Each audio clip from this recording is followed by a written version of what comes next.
Good morning, everyone, and welcome to Local Government Day. I'm Colleen Rice, Executive Director at Leadership Medina County, and I am just so pleased to have all of you with us today. I'm going to bring Ed Kinney up to the stage with me and also Commissioner Swedick. So let's pull these folks up here.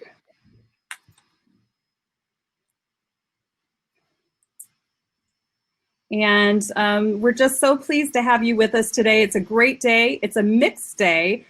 Because of COVID-19, we had to reschedule some of the activities that we had planned for Local Government Day for the spring. So it's a half and half day. Our morning session is going to be the Local Government and Safety Forces Expo. And after that, we have lunch with some local government officials. And then our afternoon is going to focus on environment and quality of life. So it's a real fun mixed up day in Ohio during COVID and snow on the ground. So we have a lot to be thankful for because there's a lot of good things happening today. I also want to thank our sponsors. Today we've got Ideal Graphics, Hotel Medina, Lightspeed Hosting, Medina County Veterans Services, Philpott Solutions Group, Sandridge Food Corporation, Automation Tool and Die, Huntington, RPM International, Westfield Bank, the University of Akron Medina, and Westfield for sponsoring our class days and for making Leadership Medina County possible. So now I'd like to turn things over to Commissioner Swedick to greet and welcome all of you this morning. Commissioner, thank you for joining us. Oh, I'm so excited to be here. A lot of you probably don't know that Colleen and I were in the 2008 class. And ironically, there were 3 Colleens in that class that year. And so it was really fun, but it was unusual because I wasn't used to having so many other Colleens in the room. But anyway, I went through leadership in 2008. It was a wonderful experience. So I know that you guys are having a great year. I feel bad for you all that you are doing it in the COVID year because I'm sure you're not getting as much hands-on experience as we got during our year. But I am one of the county commissioners. I am one of 3. For those of you who may not know how county government operates, all things need to be decided with at least a 2 out of 3 vote. Most things are decided with a 3 out of 3 vote. We don't always agree on everything, but for the most part, most issues run pretty smoothly. We are responsible for the distribution of the local tax dollars that come into the county. We are responsible for allocating each department the necessary funds that they need in order to serve the community. Right now, things are operating very differently since March, since COVID hit. Our public buildings are closed and open by appointment only. So we still are completely servicing the community with their needs. We're just ensuring as far as possible contact tracing needs that we always know who's in the building, who has had an appointment, who's been exposed to somebody. So it's really been a very challenging year for our departments to work differently and to try to do more things remotely. Just this week, we actually stepped back a little bit. We had as many of our employees as we could home in March, April, and May. We brought many of them back in the summer and early fall to regular hours at their offices. Just this week, we reversed back, and now people are headed back home to work for those that can work at home and still operate that department efficiently. So what I'd like to do, I'd like to know if anybody has any questions. For one thing that probably, if anybody saw the newspaper today, we are moving forward with a courthouse. Commissioners are in charge of facilities for all departments. So we are in charge of maintaining, improving, fixing any facility that any department has, including elected departments. So we are moving forward with the courthouse project, and we are now in the design stage for creating the plans. The architects are moving forward with plans, and we should have in about 2 months a solidified plan for a new courthouse. But I would like to know if any of you have any specific questions of me during my time. So thank you so much, Commissioner Swedick. If you have a question, you can put it in the Q&A. One of the features here in Remo is that we can't see or hear you, but you can type in your questions in the Q&A. And I do have one to kind of get us started, Sure. Colleen. If someone wanted to watch or listen in on one of the commissioners' meetings, how do they do that? Okay, we are on Facebook Live. So not only can you stream our meetings live on Facebook, you can they're also all archived there. So you could pull them up at a later time or a later date. You can go back and look at an old one. We started at the beginning of COVID. We can't have more than 10 in a room. So we cannot, since our buildings aren't open, we cannot open our meetings for the public to be physically there. But what you can do is not only can you watch us on Facebook Live, but you can type in a question like, someone may do right now. And then as soon as we walk out of the room, we instantly look at the Facebook comments that we have received as soon as we leave the room. We don't have the technology in that room right now for us to see your comments as we're sitting there and being filmed, but we all walk right back to our office and look at any comments or questions that came through through the Facebook site. And I have just received a question from Jess Hazeltine. When does the new commissioner position officially begin? The 3 commissioner positions have 3 different start dates. Mine is January 1, and then the other 2 commissioners are January 2 or 3. The reason they have a different start date is when you file your petition at the Board of Elections, especially this year when there was 2 commissioner seats open, you have to state on your position the start date of either January 2nd or January 3rd, and then that indicates which seat you are running for. So Steve Hamley will be starting as the new commissioner in January, and I believe he is the January 2nd start date, but it's either January 2nd or January 3rd. The Ohio Revised Code has 2 commissioners run during the presidential year and 1 commissioner run during the gubernatorial year. And they do that split to make sure that they don't have 3 rookies at the same time.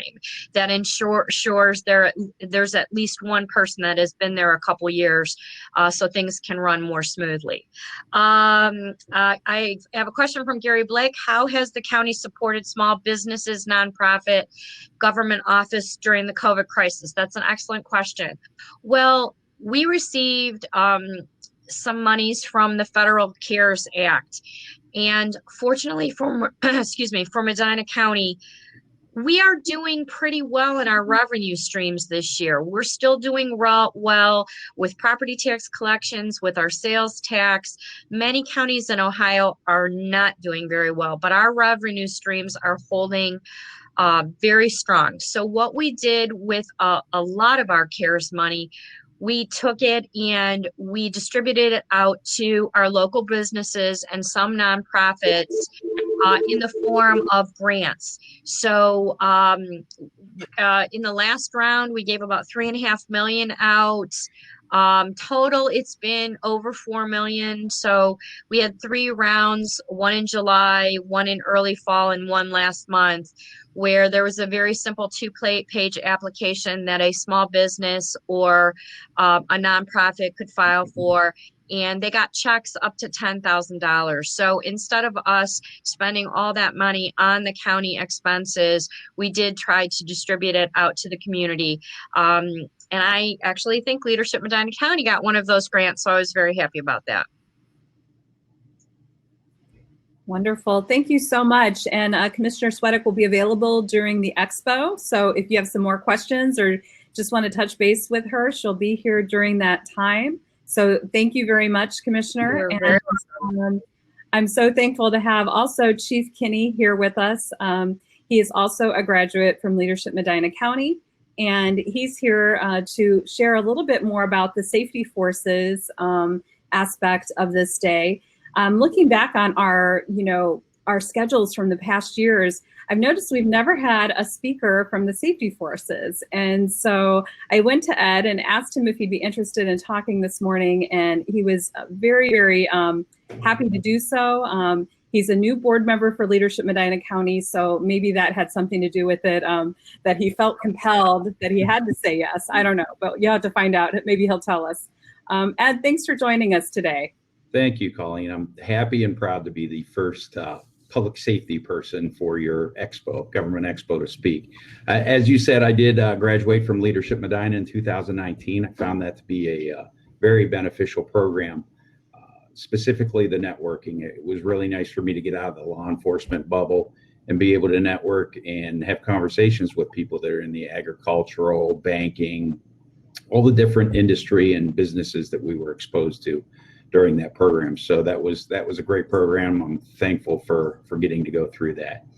Again, my name's Ed Kinney. I'm the police chief here at the Medina Police Department. I have been since October of 2017.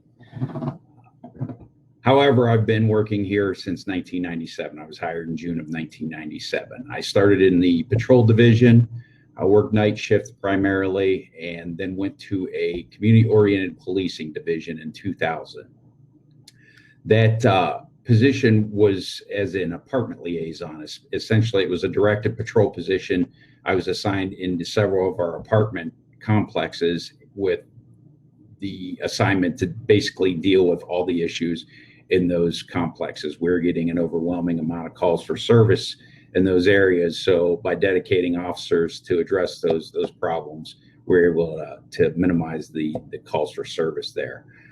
In 2003, I was assigned to the Detective Bureau, and I worked primarily narcotics investigations until 2011, at which time I was promoted to sergeant.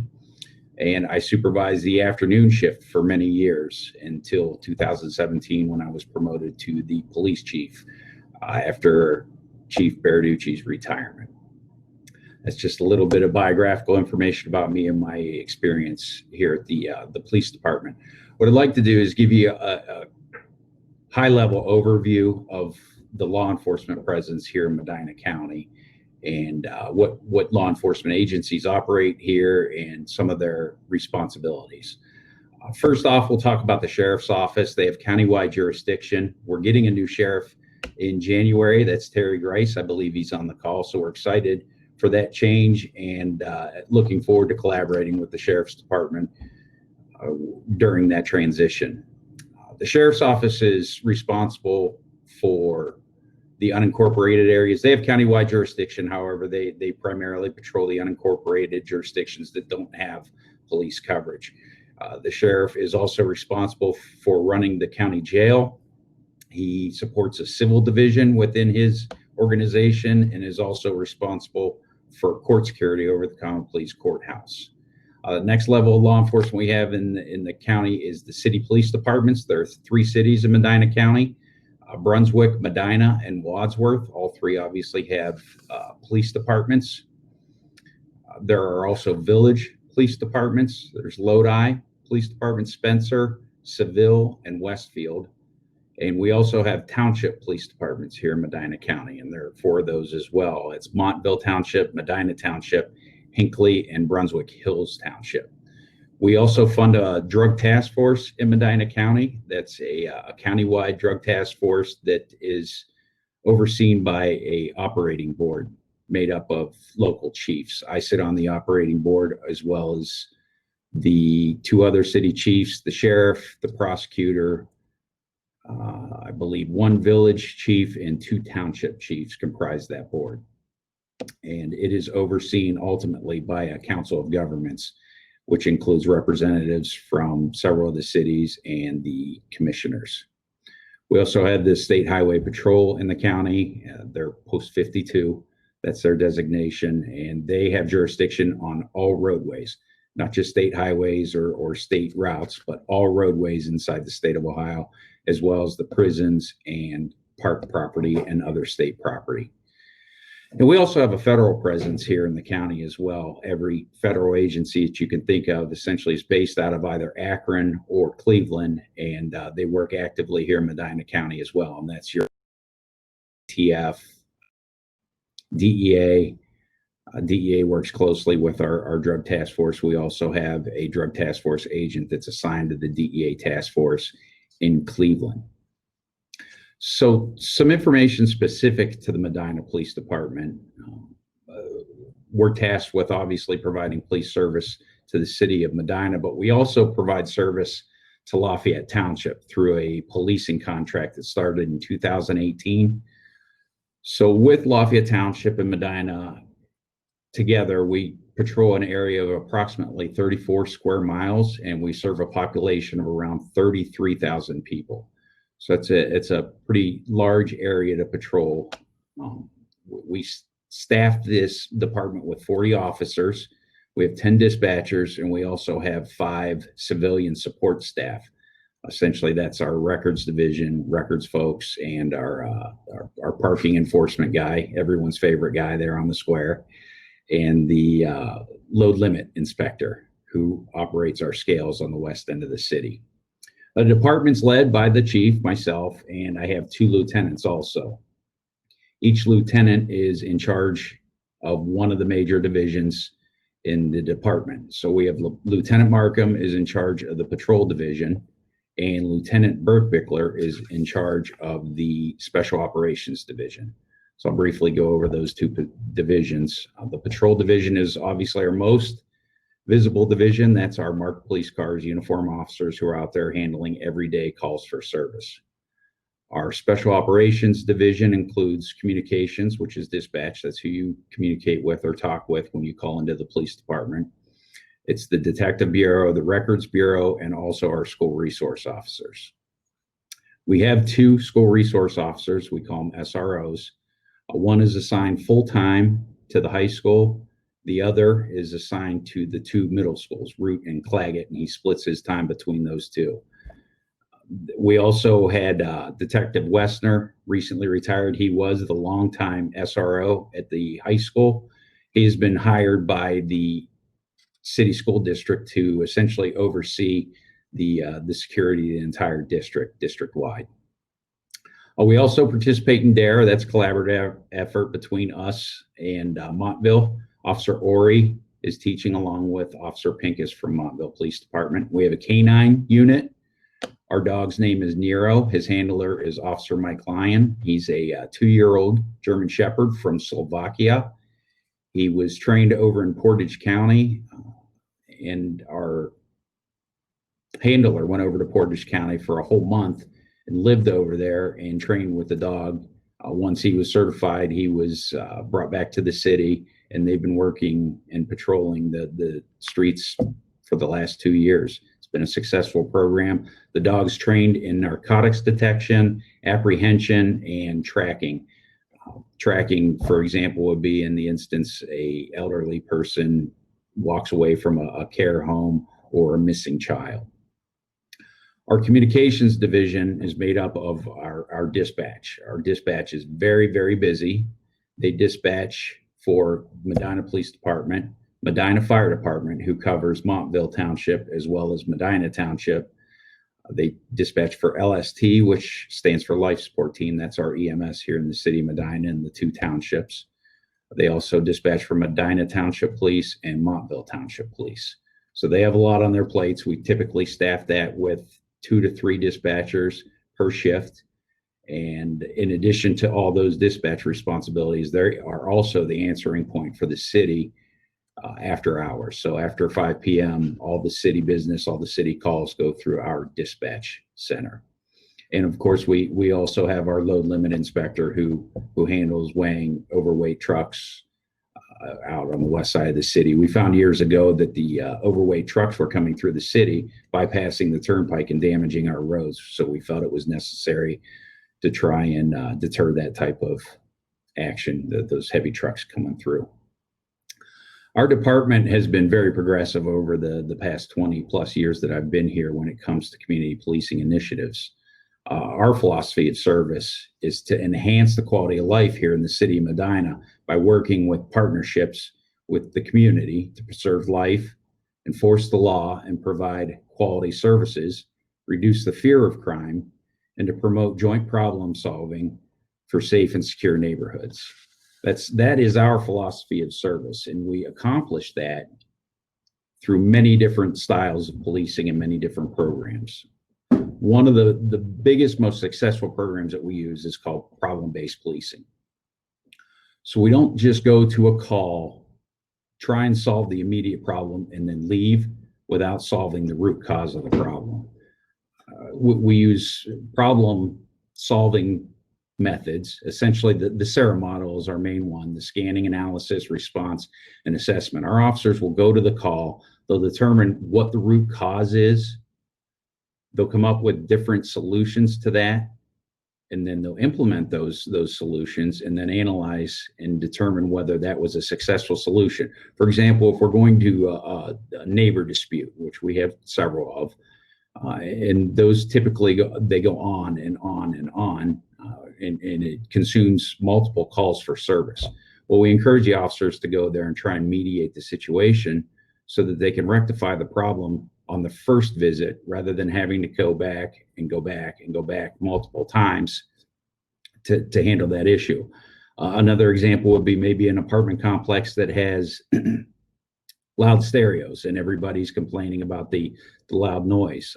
A successful program that we did with that, rather than addressing each one of those complaints individually and just returning over and over for loud noise calls, we sent out a letter and made contact with each and every occupant of those apartment buildings to explain our noise ordinance and explain what the penalties are if you're cited for that violation.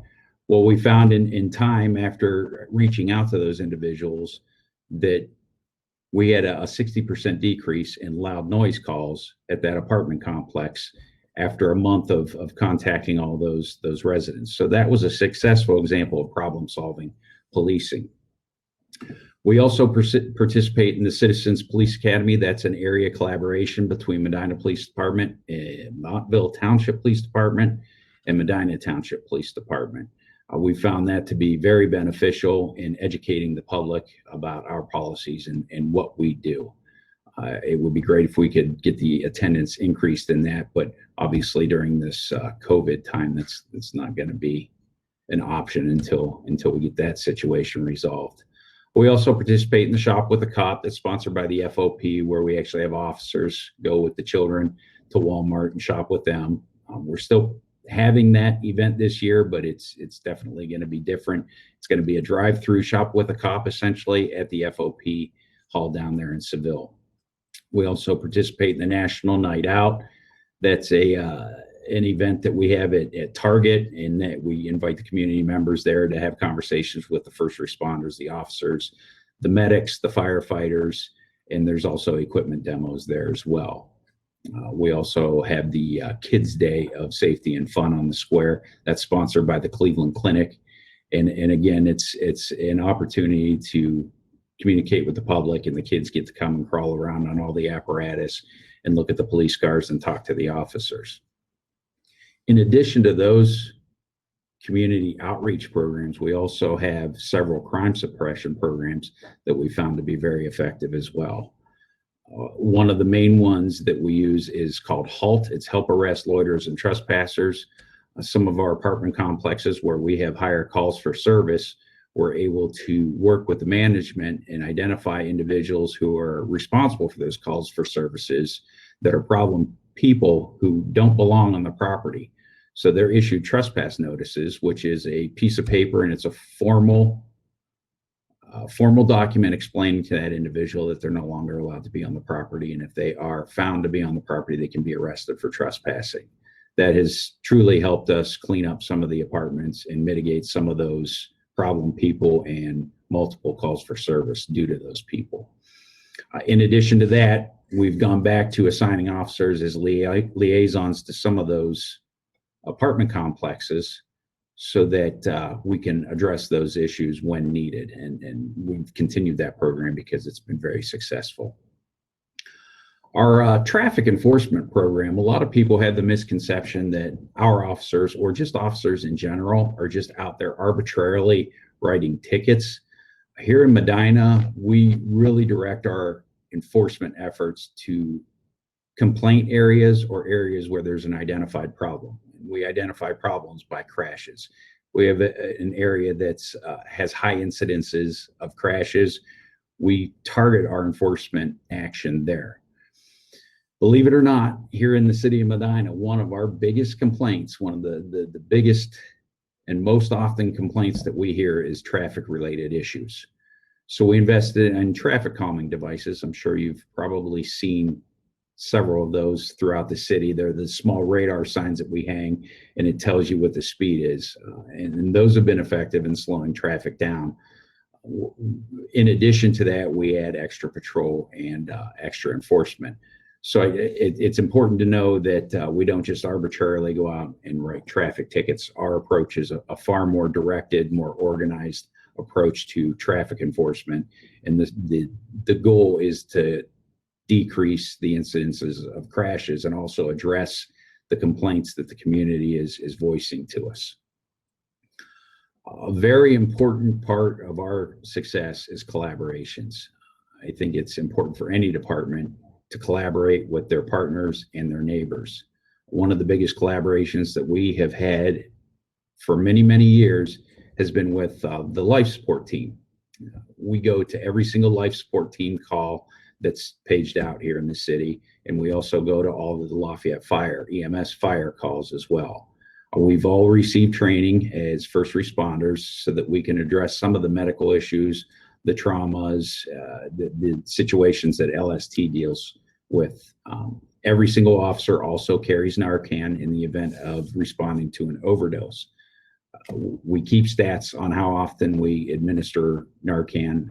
In 2016-17, we were up in the 50, 55 administrations zone. We were using it quite a bit then. That has since dropped off a little bit as heroin use has kind of slowed down.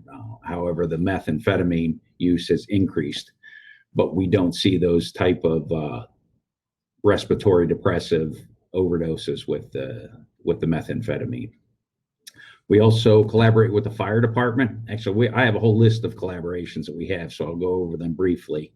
We collaborate with the fire department. We just recently started sending officers to basic firefighter school, and that is a training collaboration with the fire department. So we have several officers right now that are trained basic firefighters. They have the 36-hour firefighter certification, and that's something our end goal is to try and get every single officer through that program so that they can assist the fire department in fire calls. When they get there, they can help pull hose, help attach a hose to the fire trucks, to the fire extinguishers, or even help the firefighters get their protective gear on and ready to go. We have a detective that's assigned to the Medina County Drug Task Force as a liaison. He helps coordinate all of the drug activity investigations here in the city, and we do that so that there's no redundancy in the investigations, so that there is one coordinated point of contact here in the city. We also participate in the county SWAT team that's hosted by the Sheriff's Department. It's a multi-jurisdictional SWAT team that has officers assigned to it. Representatives from most of the police departments throughout the county are assigned to that. We participate in a criminal patrol task force. That's an interdiction unit that works the freeways to interdict large shipments of drugs. We participate in the OVI task force. That's the operating a vehicle intoxicated here task force that we have in the county. Essentially, that's a group of officers from multiple jurisdictions throughout the county. They identify a area that has a high incidences of OVI crashes, intoxicated people crashes, and they concentrate on those areas trying to interdict intoxicated drivers. And we also have an officer assigned to the Secret Service Task Force who primarily investigates financial and white-collar crimes. That partnership also helps us with computer forensics. They have a lot of the equipment that is very expensive that some of the local jurisdictions can't afford, and by participating in that task force, we have access to those computer forensics, which is very helpful for us. And again, the idea behind all of those programs is to ensure a better quality of life and a better service for all of our residents here in the city of Medina, as well as the visitors. I could touch on some leadership challenges and some challenges that we've had as a department. here really in the near term over the past year. Obviously, starting in the spring, the pandemic started, so we've really had to adapt how we handle business here in the city of Medina and how we conduct our policing during this pandemic. We transitioned to handling calls over the phone if they're not emergency calls and it's feasible for us to handle the call over the phone, we'll do that. We added cell phones to every single one of our cruisers so that the officers can do that in a timely manner. It's very difficult to police during a pandemic and trying to socially distance and wear masks when you're trying to interact with the public during an emergency, for example. Right when this pandemic started, we had a tornado. So early in the spring, while we're trying to work our way through this pandemic, we had a tornado that really affected the central area of the city. Several houses in the center of the city were destroyed. We actually had a house collapse on a gentleman down on the south central side of town. Our officers had to go into the house and were able to extricate him, pull him out of the house using a door that had fallen. They had to put him on the door to maintain his spine integrity. He was injured and had several broken bones, and it took several weeks to heal up. So we were thankful that we didn't have any deaths during that incident, but there was a tremendous amount of property damage during that tornado.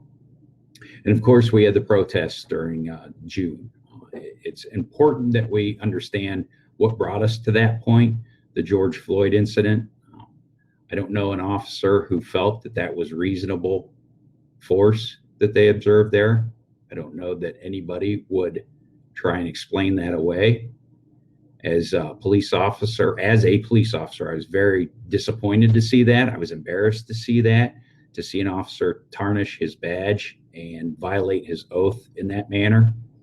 So we as a department and I as a police chief understood the outrage that the community felt and that the nation felt over that. And I understood the need to voice their opinions, the folks who wanted to come out, voice their opinions and demonstrate against that type of police brutality. We met with several community leaders, minority community leaders, and other community leaders in anticipation of these protests. We actually collaborated with Pastor Ruffin, his wife Tracy, and their daughter Ashley on the unity demonstration that we had on Saturday. So that was a collaborative effort between the mayor, myself, and those three, which was it turned out to be a really nice event. However, we had 4 other events that we needed to prepare for as well. One of the first things that I did to prepare for that was to listen to the business owners who were very concerned, and they wanted to be reassured that they weren't going to see the rioting that they saw in Cleveland. I started to hear rumors that the business owners on the square were going to start boarding up their businesses, and that happened in a neighboring city here in Northeast Ohio, and it's not a good look for the city, and I was disappointed to hear that. So I hosted a Zoom call with 40 businesses. At least 40 business owners came onto this call, and we had a discussion, and we talked about our plans, talked about what we expected, and I tried to calm their fears. It was a good call. I don't know how successful I was in calming their fears, but I tried to reassure them that we had it handled and we were planning appropriately. One way that I reached out to each one of the planners, and I found this very, very beneficial, is each of the planners I reached out and personally had a conversation with those individuals. I explained to them what our expectations were of their event. And I also explained to them that we were there to facilitate them exercising their right to free speech and free expression. We were also there to ensure their safety and the safety of the folks that were participating in their demonstration. We exchanged numbers so that if I needed something from them, I was able to contact them, and vice versa. If they needed something from me, they were able to contact me directly. With no middleman, if there was an emergency that popped up, that we'd be able to do that. And we also had discussions about the issues that we're dealing with. And I found those conversations very, very beneficial with those organizers, event organizers. And I would recommend anybody in any town, if they have protests or demonstrations, that they make contact with those event planners so that they can touch base with them. My overall approach to these protests were to take a very minimalistic approach. I did not want to have a huge contingent of officers out there with the protesters.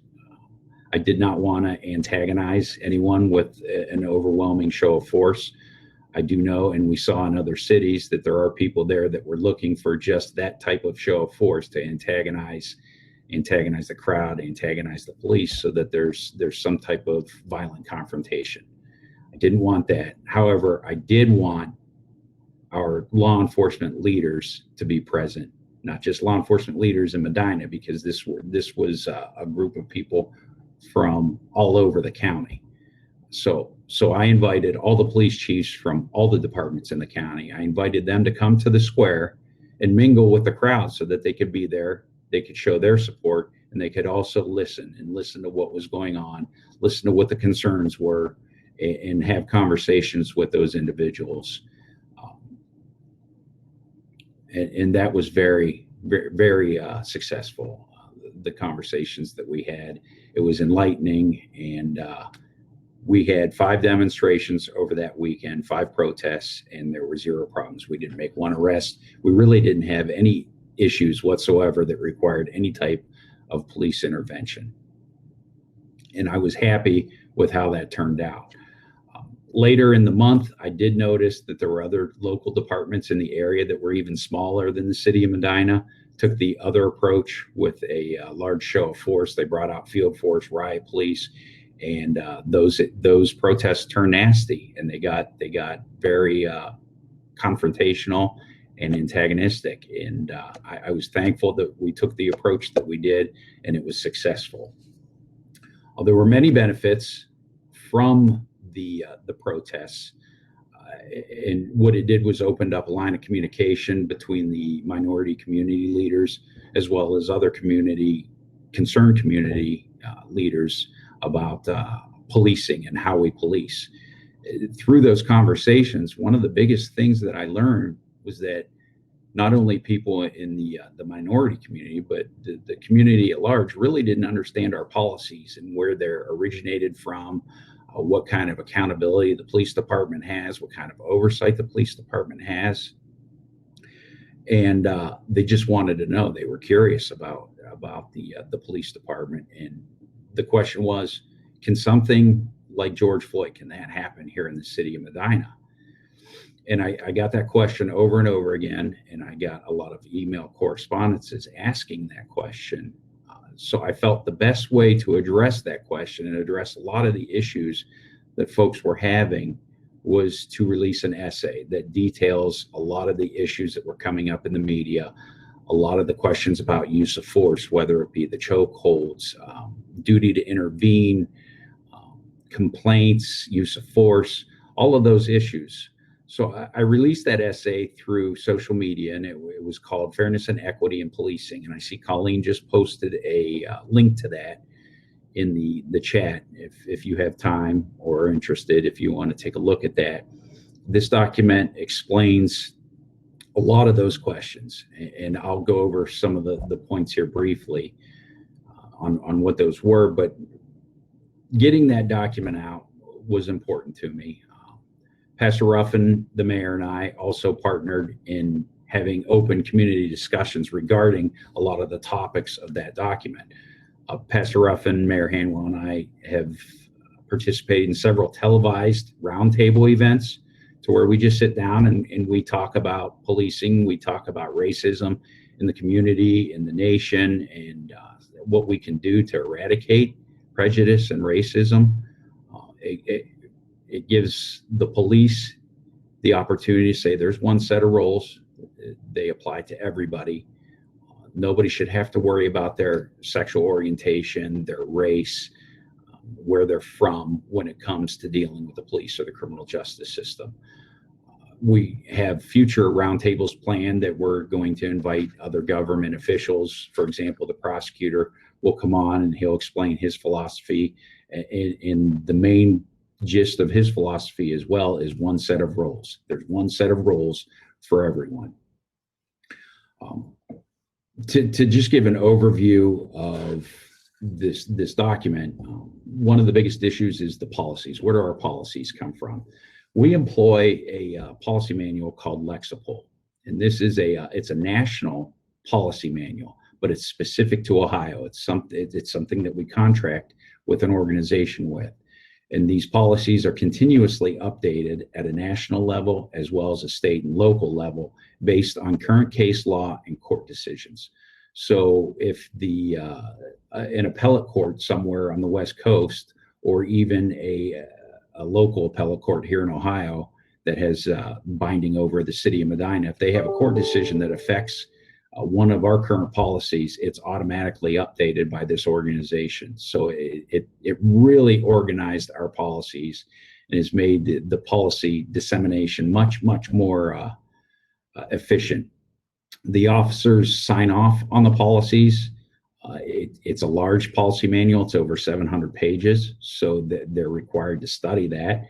In addition to that, they're tested on it. So every day they take what's called a daily training bulletin, and they have to answer questions based on the scenario that's offered. So every day they're tested on a portion of the policies. One of the other questions that we typically got were the use of force. Where does our use of force policy come from? Here in the state of Ohio, we have what's called the Ohio Law Enforcement Community Police Advisory Board. This board came about after President Obama's 21st Century Policing Task Force in 2014 mandated this across the country for states to come up with policy that was acceptable on a nationwide level. Governor Kasich developed this Community Police Advisory Board in 2015. Since then, departments can get certified through this collaborative if their policies are up to date with what their recommendations are. So they have multiple policies that they have released that we have adopted, and several of our policies have already complied with that. We've been very progressive in the past 20 years with our use of force policies to make sure that they're fair and effective policies. However, this organization pushes these policies down in the form of these collaborative certifications. We were one of the first in the state to obtain that first level of certification through this collaboration.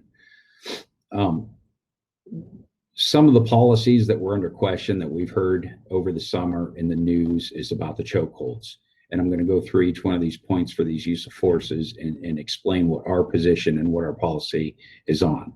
The chokeholds, we do not train a chokehold. So we're not permitted to use chokeholds during a use of force encounter unless deadly force would be justified. So if the officer would be justified to employ deadly force, then they can use whatever force necessary to rectify that situation, including a chokehold, whatever tools they have at bay to handle that situation.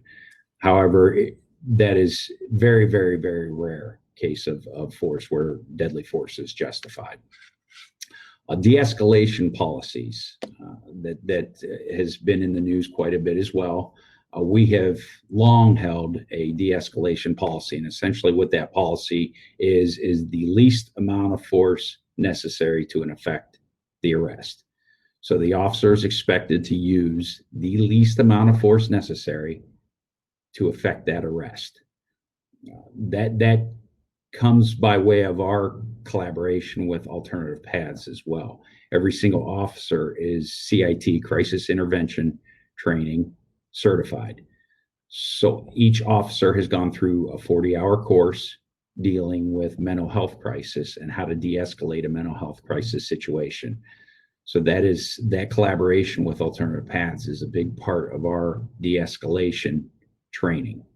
And we've actually enhanced that program by assigning a officer as a liaison to alternative paths. And conversely, alternative paths sends counselors out that on occasion ride with officers, so they get a different perspective as well. So that's been an invaluable program that we've had here at the police department for probably 10 plus years that we've entered into that program with alternative paths. We also have a duty to intervene policy. The question out of the George Floyd incident came up where the other officers were standing around watching that officer with his knee on George Floyd's neck. Well, why didn't they intervene? I don't know if that department has a policy for duty to intervene, but we do, and we have for quite some time. And what that policy says is if you see another officer using excessive force, violating someone's rights, breaking the law, violating policy, you have a duty to intervene in that. You have a duty to stop that behavior immediately. We also have a policy that prohibits bias-based policing.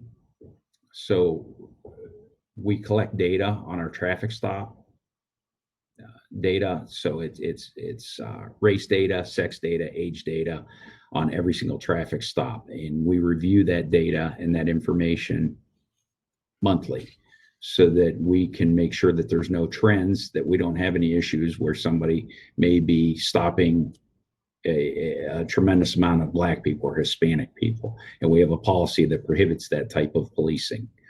And again, that's audited monthly through a report that's generated on our reports management system. Accountability is also a big question that the public has for policing. How are the police accountable? One of our most transparent programs and most accountable programs that we have is our body camera program. We've had car cameras since the late 90s in our police cars. But in 2013, we implemented a body camera program.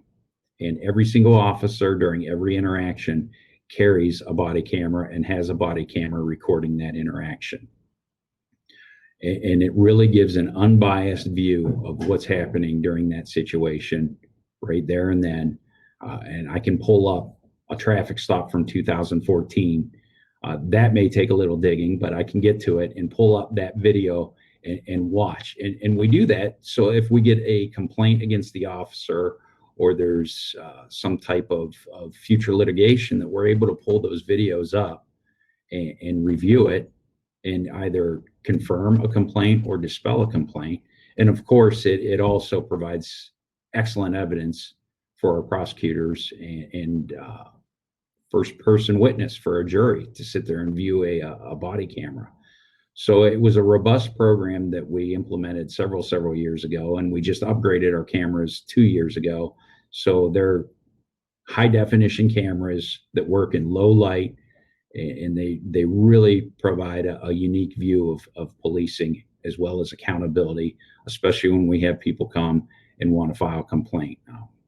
And we found a variety of different results from these complaints, from misunderstandings with the officers to people who just completely make up a story, and they're shocked when we invite them in and say, let's sit down and let's watch the video together. So I found that to be a very beneficial program, and I can't understand why any department wouldn't have that. I think that should be mandated, that every department have a body camera program. If the department doesn't have funding, that would be, I think, a great funding feature for the legislature to take up and provide the funding for that for departments who can't afford it, because I think it's mandatory for community accountability and integrity and trust within the police department. We again, those body cameras, they're reviewed on a regular basis by shift supervisors as well as the lieutenant. They just randomly pull up videos to make sure that people are abiding by policy and that they're just being polite and respectful. Another big important issue is the use of force audits. Anytime an officer uses force or even displays force, they're required to report that in use of force reporting. So they complete a document. For example, even if they show their taser at somebody, and that intervention, that threatening the use of the taser, that intervention actually accomplishes their goal. It de-escalates the situation. They gain compliance. They're required to file a use of force report with that. And that use of force report gets forwarded to the sergeant. The sergeant reviews it, types up a memo on that, and then forwards it to the lieutenant. The lieutenant then reads the report, reads the sergeant's report, reviews all the video camera footage, all the camera footage, and then files a report with me. And he determines whether it's within policy or not. And then I overall review that completed investigation and determine whether it was within policy or not. If it wasn't within policy, we handle that with either retraining or progressive discipline. We handle our citizen complaints in the exact same manner. They're thoroughly vetted, they're investigated at several different levels of review, and they ultimately end up with me. And I demand a high level of accountability here within this police department. I expect respectful, polite behavior within the law, within the policy. So if we find that somebody is straying from that, we definitely address it immediately. And the last thing I'd like to touch on, a lot of these issues that we're seeing throughout the country where there's misbehavior by police or just purely illegal behavior by police, the very base of that can be prevented with thorough hiring. And that really comes down to that. If police departments are putting officers through a proper vetting before they're actually putting them on the streets, a lot of these issues could be avoided. Here in Medina, we have a robust hiring process, a very thorough vetting of the officers or the officer candidates. And that starts with the civil service process. You have to take a civil service test to even be considered as a candidate for hire here in the Medina Police Department. After they pass the civil service test, they go on to a physical agility test. Typically, the physical agility wipes out 50% of the candidates. Once those candidates do successfully pass that physical agility test, they move on to a detective interview who does a cursory background, sits down with the individual, talks about their past and any incidences that they may have had in their past that would preclude them from being a police officer. After the detective interview, they then come to a panel interview with the lieutenants, the police chief, several other officers, and we sit down and we interview the individuals. We dig into their background.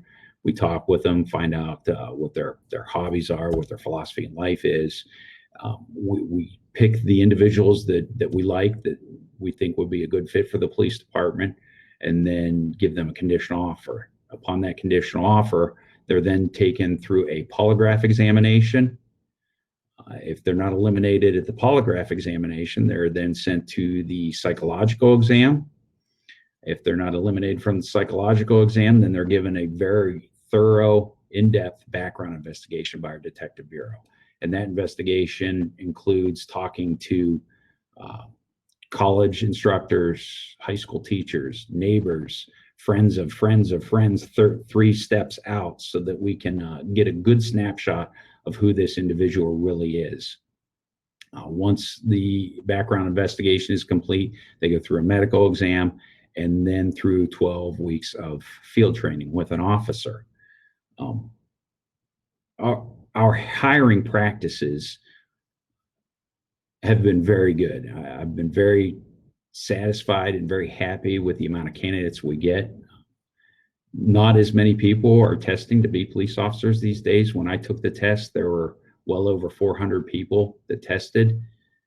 These days we're lucky to get 100 people that take a civil service test.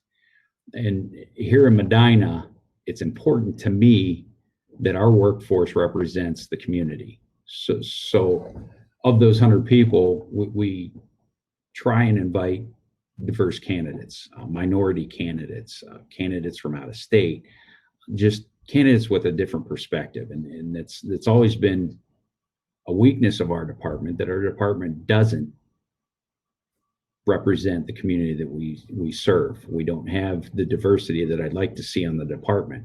The Medina Police Department has never had a black officer up until a year ago. I hired the first black officer we've ever had here in 2019. So we were happy to begin to diversify our ranks and look forward to additional diversity and diversification of our ranks. The challenge is trying to get officers to take our civil service test and complete that and move on through the process. So those are some of the things that we're doing here at the Medina Police Department. Some of the recommendations based on these protests that we had and some of the conversations that I've had in the community are the Board of Licensing for officers, similar to they have other professional licensing boards, improved and additional training for cultural sensitivity and cultural diversity and racial equity, and also a required certification through that Ohio Collaborative. Not every police department in the state of Ohio is certified through that collaborative, only about 70%. So I think it's important that 100% of the police departments adopt those policies here in the state of Ohio and are certified so that everyone's operating on the same set of rules. And that's really all I have. It was a lot of information. Sorry, I spoke fast. I know I have a limited amount of time, but I always enjoy sharing information about the Medina Police Department. I'm passionate about it. I enjoy sharing information about it. And I had a lot to throw at you, and I hope it wasn't too much. I didn't really get to see if we had any questions. I wasn't really following. Were you calling? We do, and I think he's reading these questions and answering them because you did hit on a lot of them. Good. So you talked about the training for officers based on, focusing on mental health, substance abuse, mediation and empathy, so you touched on that training. So I'm going to go ahead and mark that off. Mm-hmm. I think that you also talked about how COVID-19 affected your team and how you had to pivot and make some changes there. On your daily operations, how COVID-19 affected that. So I think we covered that. So we had 3 more questions, it looks like. Does the lack of diversity in the county represent a unique challenges? Let's try this again. Does the lack of diversity in the county present any unique challenges for your teams? If so, how do you address those?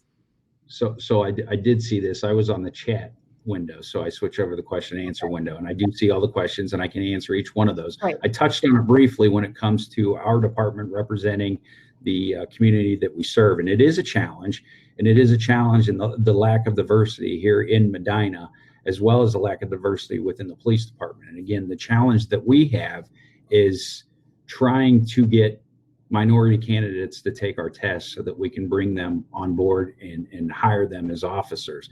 It's been a longstanding challenge. And that question was asked to me at a leadership interview last week.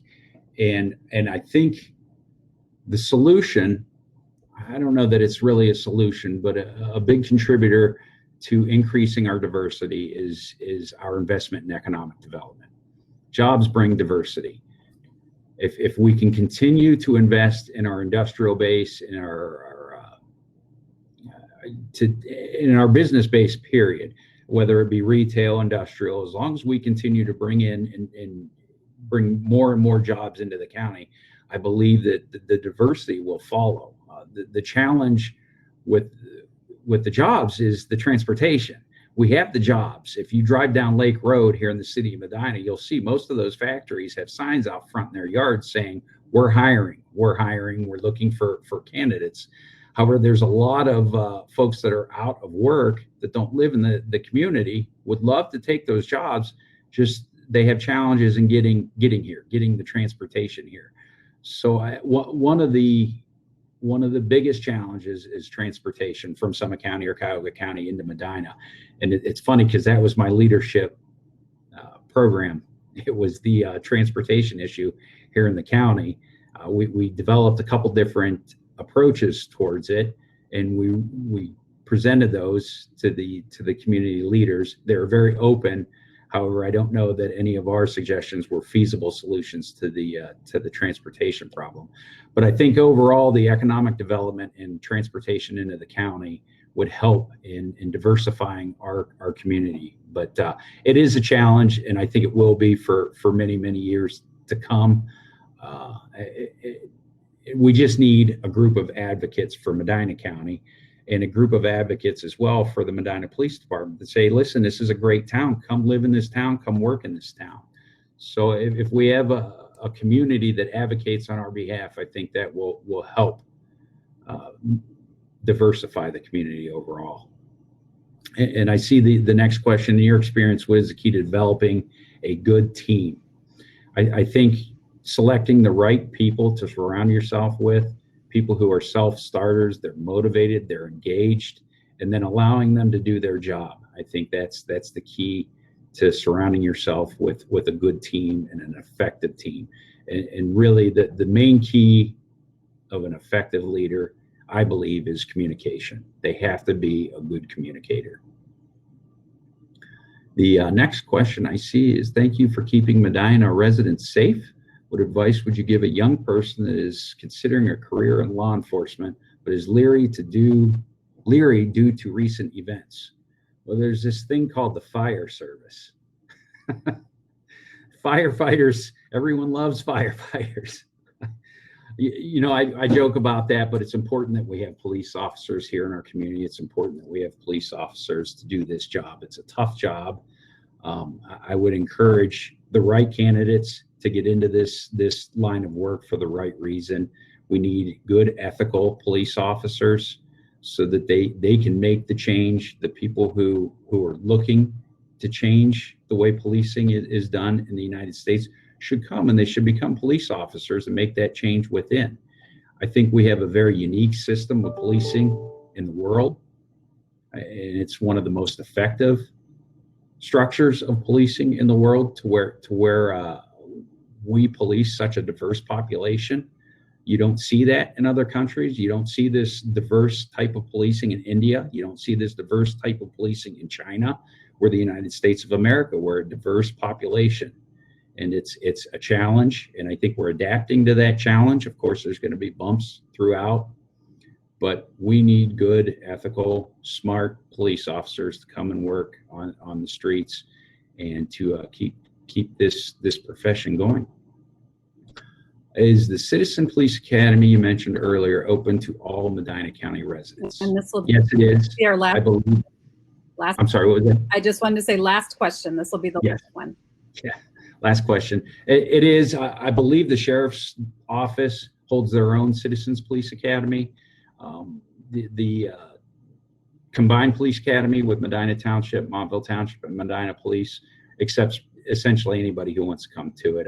It may be limited to township residents, but we may be able to make exceptions based on special circumstances. But I would encourage anyone who has an interest to attend the Citizens Police Academy. It's very eye-opening, and you get a really in-the-weeds look at what we do. And I think that's all the questions. It is. And in the chat bar, you're going to see a lot of great comments from people just thanking you, Chief Kinney. I thank you for spending some time with us. I understand you're going to be able to stay with us during the expo. So if people do have some extra questions or just want to touch base with you, I understand that you might be at the City of Medina table today and maybe popping around a bit. Yes, I'll pop around from the speakers table to the Medina table and help Jess out a little bit. Great. We have some wonderful booths for you today. So we're going to transition next to our Local Government and Safety Forces Expo. I encourage you to visit as many booths as possible. We do have quite a few today. Be sure that you go around, make sure there's no empty tables. Stop by and see someone who isn't speaking to somebody and find out what they do for local government or to protect our safety in our community. So I hope you enjoy the expo. I'll be on the floor with you. If you have any questions, we'll see you there.